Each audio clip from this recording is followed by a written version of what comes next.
You were 14 years old. Elvis was 24, right? Mm-hmm. How did your parents allow a 14-year-old teenager, baby, to be with this then superstar of... It was not easy on my parents. You know, first of all, it was just an innocent meeting. And of course, you know, I was excited and I was reluctant because I didn't think they'd ever let me go. But it was just a one-time opportunity. That's all they thought it would be. I never expected him to ask me back. They never expected him to ask me back. But Elvis did ask you back, and you saw him again and again. And you would get home very late at night and be exhausted the next day when you had to go to school. Mm-hmm. And your parents let you go again and again. You know, when you're in love, it's hard to fight. And I was rebellious somewhat, meaning I didn't want to go to school, or I said I wouldn't go to school. Please let me, you know, he'd be out of my life after 6 months, and, you know, don't ruin my life, because I really cared. And he came to the house, and he was charming. He was wonderful, and my family had a lot of faith in him. What was Elvis Presley like then? He was insecure. He was, you could talk to him as a person. You knew who he was. You knew his fears. He had, God, he was so vulnerable. He was gentle. He was fun. He was just, he was a person you could really deal with. Were you mad about him? Mm-hmm. I was, but our relationship was, it's very different. It was a very protective relationship from the very beginning. I don't know what it was about him, but he kind of took me under his arm and nourished me in many ways. You write in your book, you're 14. Elvis would take me into his bedroom, and then we would kiss long, deep, passionate kisses, and his caresses would leave me weak with desire.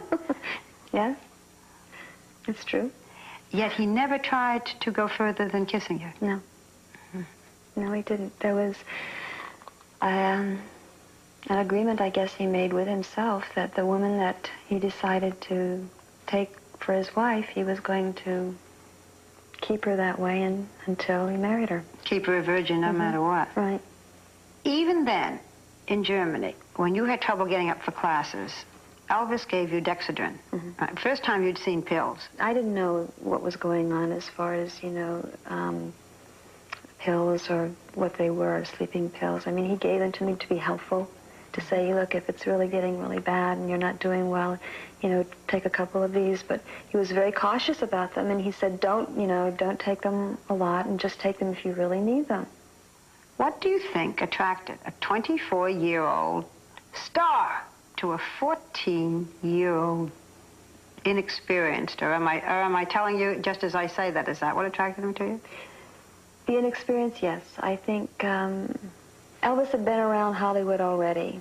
He had already seen Hollywood, quote-unquote, starlets. So I think in his own mind, he thought, well, I'll just be with someone and teach her as it comes. And I don't think a lot of older women would have put up with a lot of the things that went on. I mean, you know, because when you're young, you kind of... I listened to him and did what he said. What woman around his age, let's say 24 or 25, would want to go out with a lot of guys when they went out? He was almost always with an entourage. Oh, yes, absolutely. Elvis went back to America, was released from the service. You stayed in Germany. When you were 15, he says, come live with me in Memphis.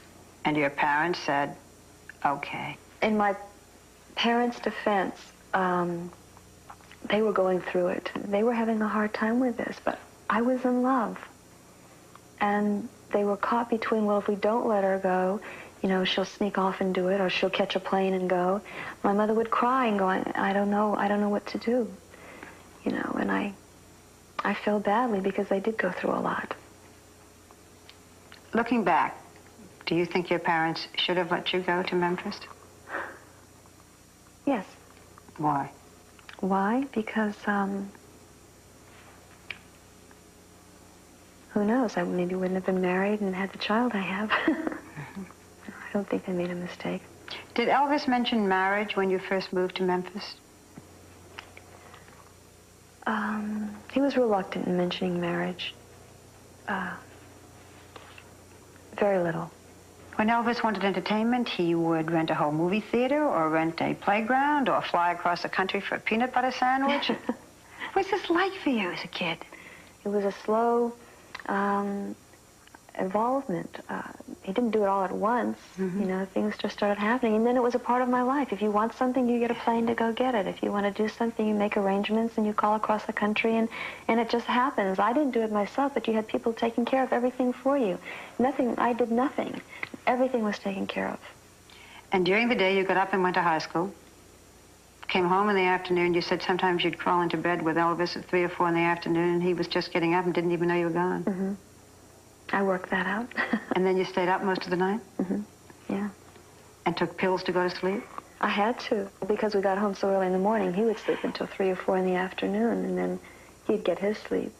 So I'd be lucky if I got another half hour in. And I had to make it work. I had to do it. I mean, with a fear of a young girl fearing that if I didn't do it, maybe someone would take my place. I always had that fear, well, if I don't do this, someone's going to do it, and I wanted to be the one. At one point, you said, in the early stages of your living there, that he gave you 2 pills. Placidil, was it called? Mm-hmm. Yes. And you almost died. And well, he didn't call a doctor. Well, he forgot, I think, the fact that I had never taken pills, and he had given me 2, because he was used to taking 2. It didn't, it didn't bother him. And he gave them to me. And I was knocked out for about 2 days. Once, Elvis took you to a morgue. Yes, he did. Why? Why that fascination with dead bodies? I don't know what the fascination was. This is not the first time that he had done this. I don't know if it was for the shock value, to see how people would react, or just for his own thrill of it. You wrote, there were times when you and Elvis spent days in the bedroom. Freezing bedroom, he liked it very cold. The windows with blackout drapes so no sunlight entered, day after day. Mm-hmm. It went into weeks, yes. We stayed like that. We had our food delivered by the door. And it was cold. I mean, he did like it cold, and it was dark. And it could get real lonely. And that's how he liked it at times. Like a cocoon. Almost like a womb, I guess. Just enclosed. It was his way of getting away. And then every night to go to sleep, he'd take some pills. He'd have to. I mean, he would, he had a fear of insomnia, first of all. And when he woke up, he had a horrible fear he could never get back to sleep again. And it was real. So every night he took the pills, and he gave them to you, too? Yes. And they became normal? Mm-hmm. So this is this bizarre life of being able to have or buy anything you want. Loneliness. Days of being alone with him in darkened rooms. Pills. And you loved him. Mm-hmm. Was he good to you? Very. Was he also bad to you? When you say bad to me, I don't think it wasn't bad to me in a way that, intentional bad. Elvis went through an awful lot, and I think the communication that we had was very difficult and different. Elvis's way of dealing with problems were not confronting the problems, and if there was a problem, he would buy, or to make it all right and go right for you, make it better, he'd buy you a gift. He would leave you. He would go off to make pictures. He would go off to Las Vegas. And you heard about other women. Mm-hmm. How'd you feel? What'd you do about it? I felt horrible. It was almost a part of, it was the fear that I had, too. I didn't want him to leave my sight. I wanted to be with him, because if I left him again, that fear always came in. I'm going to lose him. You wrote in your book that one of your greatest worries was about his co-star, Anne Margaret. Yes, that's true. I knew there was an affair. And if you confronted him? If I confronted him, he'd deny it. Or get mad? Well, that's usually what happens when you're caught. So you live with that? Yes. You wrote, Elvis controlled your looks, your clothes, your hair, your makeup. He controlled you totally. Is that accurate? Mm-hmm. I was definitely under a spell of what I thought was love. And I have to take responsibility for that, too. But you were 16, 17 years old. But what did I know? I knew nothing else. I had nothing else. I had no experience, not even in life, but with other people. And even though he wanted you virginal and pure, he dressed you sequins, shiny material, low cut, slit up the side. Why? I think maybe it was his way of showing sophistication. Maybe making me appear older. I don't know. There's some kind of an appeal that men like with a trashy kind of look. Maybe he liked that. That's what turned him on. Mm-hmm. 6 years you lived there before he decided to marry you. Mm-hmm. In those 6 years of sleeping with him every night, he never had intercourse with you. You wrote in your book that there were times when you begged him. I even wrote it down. You said, I'm a woman who needs to make love and to feel desired by her man. Please don't make me beg. 6 years of that? Priscilla, why? Well, again, you know, I can only go back to what his concept was as what he wanted in a woman. And somewhere he, along in his past, he said that he wanted a virgin. Yet, you also write that you and Elvis took dozens and dozens of Polaroid pictures acting out your fantasies. All different kinds of fantasies. You learned to turn him on sexually even though you never had intercourse. You did say, though, under no circumstances were his ideas or playfulness ever perverted. No. Do you feel the same way today now that you're older and you look back?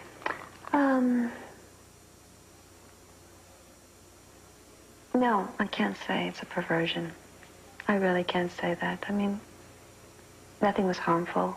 Nothing was done in bad intent. Nothing was done, you know, that I don't think is unusual. And then you'd have these wonderful, passionate, frustrating weeks, and then he'd go away. Mm-hmm. And then he'd go away. Finally, after 6 years, he asked you to marry him. How come? What happened? I think the pressure was on somewhat, too. We've been together for 6 years. The relationship is going well. The suggestion, I think, came from Colonel Parker. Either, you know, maybe you should either get married or go on. If you're not going to get married, then what are you doing?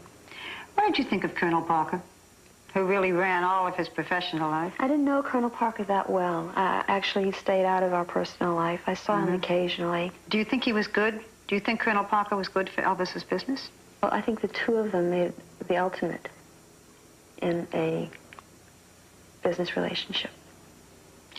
You do say, though, that Colonel Parker kept Elvis making the same mediocre films year after year and wouldn't let him expand and wouldn't let him grow or change. Yeah, but then again, I also said that Elvis could have changed that probably if he had had more of a confront with Colonel Parker and they sat down and had meetings and they discussed it, and Elvis let Colonel, you know what exactly he wanted to do and demanded it. Elvis Presley and Barbra Streisand crossed paths. Right. Barbra Streisand asked him to be her co-star in A Star Is Born. Right. He turned it down. Yes, he did. Would it have changed his life, do you think, if he had, and the film had Personally, been a big yes, success? I think it would have. I think it would have been a boost to his career, something he needed. You said that you realized that your relationship with Elvis depended very much on how his career was going. That's true. He would just have low points, and when he had low points, there was nothing that could get him out of it. And I feel that's another reason why Elvis felt the help that he had, you know, with some of the pills would get him out of that. I mean, he went through a lot. He went through an awful lot. He was, a lot was expected of him. A lot of demands were put on him. He didn't know how to deal with it any other way. He really didn't. And he wasn't doing it, he really thought he had it under control. How did you get yourself to stop taking all the pills? Because I didn't like the feeling of not being in control. It scared me. Because I was doing things that I wouldn't normally do. Things became exaggerated. Things were much bigger. Problems became much more of a problem. I just didn't like what was happening to me. Plus, the two of us taking it, we were like, you know, two different people with each other. And it was, one of us had to be in control. And you knew that even then? I knew that then, yes. What about his temper? We hear a lot about that temper. Yes, he did have a temper. He did. It was unpredictable. It's funny now when you think about it, because his temper was always, I think, bursts of either it's frustration, but I think because He had the power and the money to destroy. He could just replace it like that. I mean, if Elvis didn't like a performer on television, he would go bang, bang, and shoot the television set. Then it would be all gone. Yes. He'd just blow them off the air. That's simple. And the television would be placed like that. Before you turned around, there'd be a new set. But he carried guns all the time. Yes, he did. He had a love of guns, and he had a collection of guns, and I guess it's another way of feeling that power. Sometimes when he was irrational, he did hurt you. He once gave you a black eye. He once threw a chair at you. You didn't like something he sang. No. And he threw a chair at you. And it had records on it, and the records went all over the place. Priscilla, will you tell me what was so wonderful about him? The real him, the real Elvis, was generous, wonderful, sensitive, considerate. Finally comes that happy day when you get married in 1967. And then 9 months later, your baby was born. Yes. You think the baby was conceived in your wedding? I would say so. And here you have this beautiful baby. And now you find, as you write, now you find that your husband doesn't want to go to bed with you. Yes. Elvis had a hard time dealing with mother and the little girl that I was to him. And I didn't know it then, but that's how I found and realized in later years. But he was a father to me. He was my mentor. To show any kind of vulnerability or insecurity to me was not macho, was not something that he felt I should see. So our communication was horrible. It was terrible. I mean, today, I would probably be able to communicate with him much more. I would, know how to deal with it. I didn't know how to deal with it then. Yeah. Priscilla, in your book, there is a quotation from your own diary in which you wrote, I quote, "I wore a black negligee, laid as close to Elvis as I could. I kissed his hand, then each finger, then his neck, then his face. But I waited too long. His sleeping pills had taken effect. Another lonely night." That's how it ends. How could you stand that?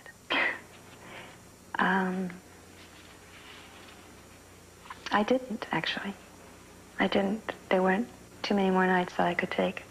You can just be so much to someone. I was everything to him. I loved him. I love him today. I couldn't help it. He was a wonderful person. But there's times that you have to think of yourself. And I didn't want to go along with the program anymore. And we all have to take responsibility for ourselves. And that's when it hit me. I had to take responsibility for my own self. I couldn't be a life support. And one day you went in and said, "I'm leaving." There was another man in your life then. He was your karate teacher, right. Mike Stone. And you went off then and lived with him. Yeah. It was said that Elvis tried to kill him or wanted him killed. Right. Do you believe that?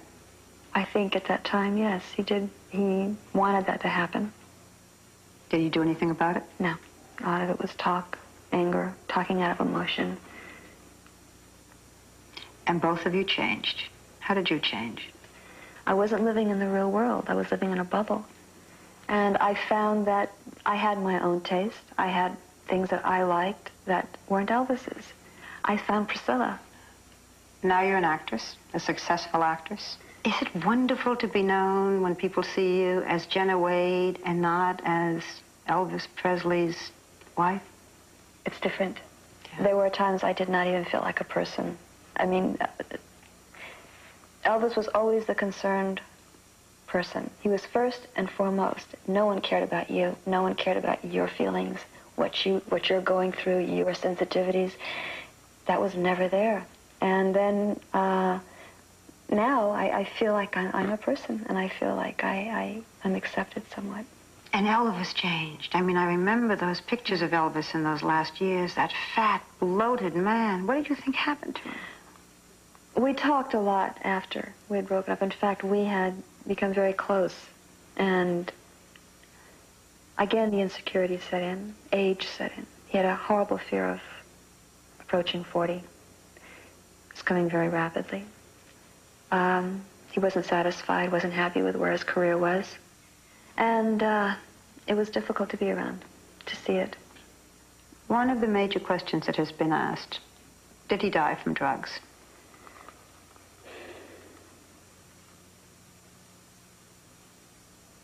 It probably took its toll. I think that matched with his weight, stress. The last few years, he didn't take care of himself. And despite what has been said, people did try to get him to take care of himself and to go into the hospital, but he honestly thought he had it under control. He did not think, he was that bad. The fact that even with all of the things about him that are very disturbing when you read about it today, and as I talk to you, we brought out a lot of information that's painful, and yet you still do love him. You still do think well of him. I do. I never not loved him. For me to leave was the biggest decision in my life. Nobody's perfect. He was a human being, and that's the aspect I'm trying to show. That's all. That was the intent of the whole book, is to show a love story, a man, a human, not the performer, not the image, not the idol. Do you still love him? Absolutely. How would you want Elvis to be remembered? I think the early years, I look at that and I think that's Elvis. He was having fun. You can see it in his films. He was a very humble man, a great sense of humor. And his biggest joy was being on stage.